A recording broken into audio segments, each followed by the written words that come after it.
Olá, eu queria convidar você para uma reflexão muito importante. Batalha espiritual ou luta espiritual? Qual é o termo certo? Qual é o movimento ou o conceito que fará diferença na sua vida, que faz diferença em nossa vida? Vamos pensar primeiro na ideia de batalha espiritual. Veja, por exemplo, se você conhece essa frase. Está amarrado. Ou talvez essa outra frase. Está repreendido. Você já deve ter ouvido alguém usar alguma dessas duas expressões. Talvez mesmo você tenha usado essa expressão.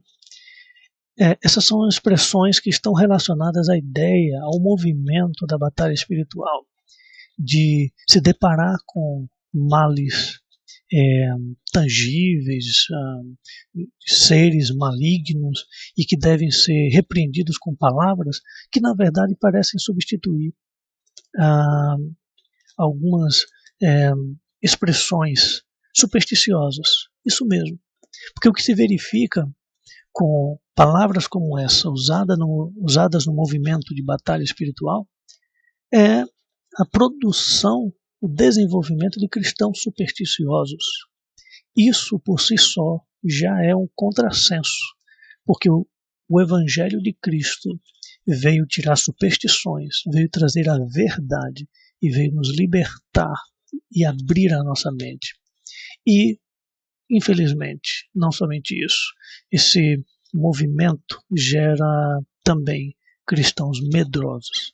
Outro contrassenso, porque está escrito que Deus não nos deu um espírito de temor, um espírito de medo, mas de poder e de moderação. Talvez você conheça outra frase. Talvez você já tenha ouvido algum líder espiritual, algum intercessor, algum profeta usar essa expressão: eu amarro todo espírito de drogas. No templo, orando em favor da cidade, ou então no monte, impondo as mãos sobre a cidade, dizendo: eu amarro todo espírito de drogas. A lógica deveria ser o quê? Ora, os céus da cidade estão abertos. Agora não há mais espíritos de drogas na cidade. Agora a cidade estará livre do tráfico de drogas. Mas o que se verifica? Leia os jornais, assista os jornais e você vai ver que há em todo o Brasil um aumento do tráfico e do consumo de drogas. E isso está alcançando, inclusive, cidades pequenas do interior. Talvez você tenha ouvido outra expressão. Algum líder espiritual dizendo: expulsamos todos os demônios desta cidade. Ora, se todos os demônios já estão expulsos da cidade, a cidade está livre para viver em plena paz. Está livre para viver um avivamento espiritual, um avivamento de liberdade pessoal e familiar. Mas o que se verifica? Aumento da violência e da opressão. Observe então que esse movimento de batalha espiritual e esse entendimento de batalha espiritual não tem reflexo na realidade e na vida. Qual é o termo correto? Batalha espiritual ou luta espiritual? Será que o termo luta espiritual seria o termo mais apropriado? Vamos ressaltar o seguinte: não se trata aqui de cunharmos um termo certo. A questão não é a expressão em si, batalha espiritual, ou a expressão em si, luta espiritual. O que se trata é do movimento ou da consciência que se tem por trás dessa palavra utilizada, principalmente da palavra batalha espiritual. O que se quer aqui é evitar o contexto desgastado, e há um contexto desgastado no conceito de batalha espiritual. Perceba, a expressão batalha dá ideia de exércitos em conflito. Batalha espiritual, então, dá ideia de dois exércitos em conflito num campo de batalha. Que exércitos são esses? De um lado você tem os exércitos de demônios. E esses exércitos de demônios lutam luta contra exércitos de anjos. Isso por si só já deveria bastar, mas tem um outro elemento. Esses anjos com seus exércitos, que deveriam servir para nos proteger e deveriam ser suficientes para combater os demônios, precisam da ajuda dos ungidos em oração, sabendo que esses ungidos geralmente são os profetas, são os bispos, são os apóstolos, que se intitulam a si mesmos de apóstolos, e que vão fazer campanhas ungidas e campanhas especiais para poder contribuir na vitória dos anjos sobre os demônios em sua vida. O que se nota com isso? Que o que está por trás do termo de batalha espiritual é a noção de uma guerra puramente virtual. Porque quem vê demônios? Quem vê anjos no dia a dia? É certo que tem pessoas que veem demônios, mas são sensitivos, são os videntes. É certo que tem pessoas que veem demônios e anjos, mas são os videntes. E essas pessoas, acredite, são a minoria esmagadora na sociedade. A maioria das pessoas não vê demônios e não vê anjos. E então, nessa luta espiritual, nessa luta supostamente espiritual e virtual, com certeza, não se vêem resultados concretos, como naquelas afirmações e declarações de amarrações, de repreensões sobre toda a cidade, e que não se vê resultado nas estatísticas e muito menos na própria atmosfera da cidade e na vida das famílias. Outra coisa que se nota com isso, infelizmente, nesse movimento de batalha espiritual, é o empoderamento de líderes religiosos.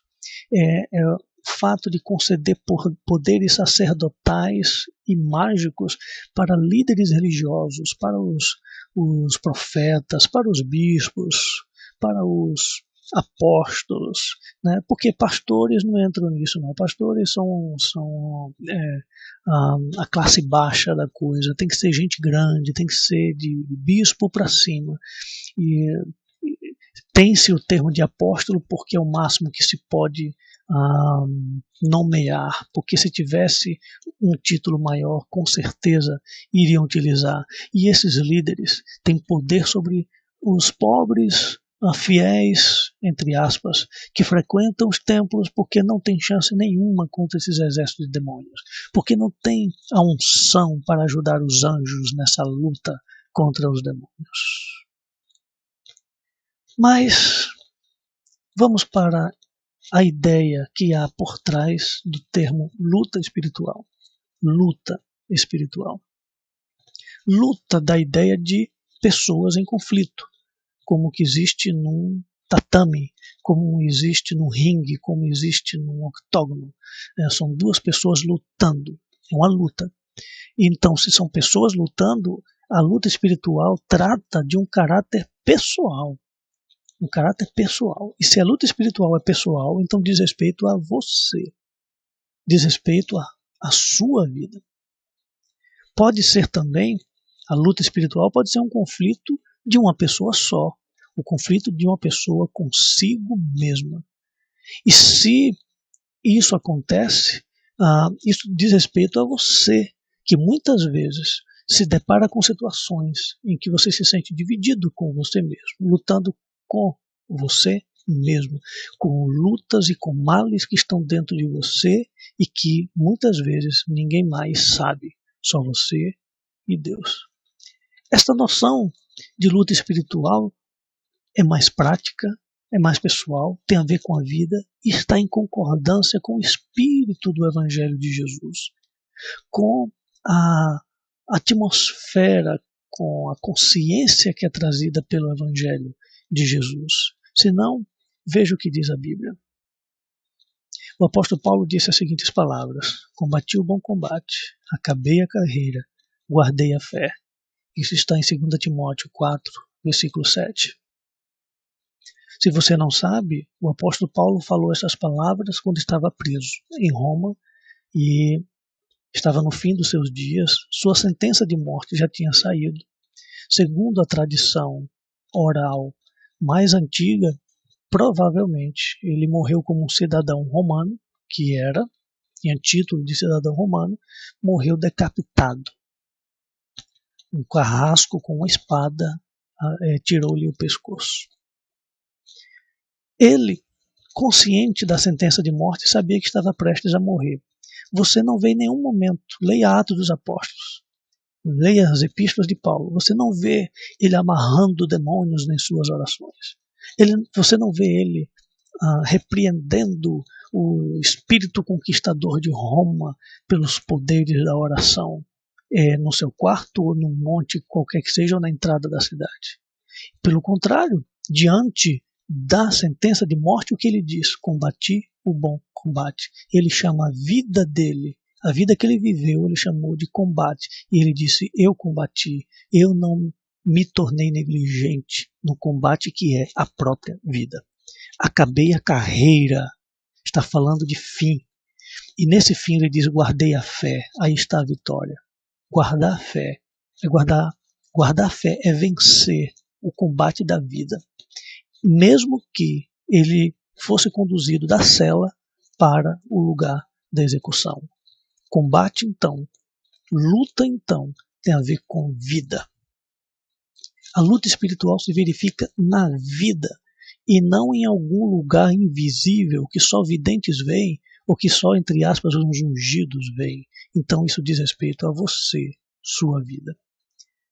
É um conflito real que se verifica na segunda, na terça, na quarta, na quinta, na sexta, no sábado, no domingo, que se verifica no cotidiano. Isso diz respeito a você e a sua vida. Na luta espiritual, atitudes concretas geram resultados concretos, não apenas atitudes misticistas. E eu quero usar esse termo que, se não existe, eu vou acabar criando sem querer. Atitudes misticistas, porque o místico existe e é saudável, faz parte da espiritualidade, mas o misticismo não. E atitudes misticistas não geram resultados concretos, geram um mundo virtual, um resultado invisível que não se vê no dia a dia, na atmosfera do lugar onde se vive, da família ou da vida pessoal.